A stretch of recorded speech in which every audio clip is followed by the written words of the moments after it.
Hello, welcome to শ্রেয়ের mini vlog. আজকে ছিল আমার এক দাদার মেয়ের অন্নপ্রাশন।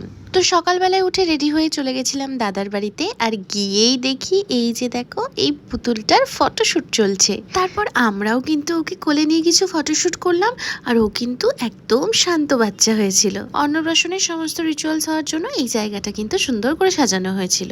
আর এই যে ইনি হলেন ওই পুচকুর মিষ্টি দিদি ভাই। আমি কিন্তু আরশিয়াকে কোলে নিয়ে একটু ঘোরাফেরা করছিলাম, আর তখনই দেখলাম ওর মুখে ভাতের খাবারের থালাটা সাজানো হচ্ছে। আর এই ছোট্ট ছোট্ট পায়ে আলতা পরানো দেখতে কি ভাল লাগে, তাই না? আর এই যে দেখো খাবারের থালা সাজানো কিন্তু একদমই রেডি। আর আমাদের এই মিষ্টি পুতুলটা কিন্তু প্রথমবার সব কিছু টেস্টি টেস্টি খাওয়ার জন্য পুরো একদম রেডি হয়ে বসে পড়েছে। তারপর শুরু হয় আশীর্বাদ পর্ব, আর ও কিন্তু একদম কাঁদেনি। ও কিন্তু কি সুন্দর সব কিছু দেখছিল।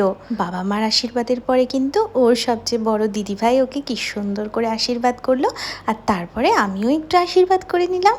আর এই যে দেখো আরশিয়ার মাথার মুকুটটা এতটাই বড় ছিল যে আমার মাথাতেই ফিটিংস হচ্ছিল। আশীর্বাদের পরে কিন্তু ওকে সব কিছু দিয়ে ভাত মেখে খাওয়ানো হলো। ওর খাওয়া শেষ হয়ে যাওয়ার পরে কিন্তু আমরা চলে গেছিলাম খেতে। এই ছিল অন্নপ্রাশনের সকালবেলা স্টোরি। রাত্রিবেলায় কি করলাম, ডেকোরেশন কেমন ছিল, সেই সব কিছু তোমাদের নেক্সট ব্লগে দেখাবো। টাটা।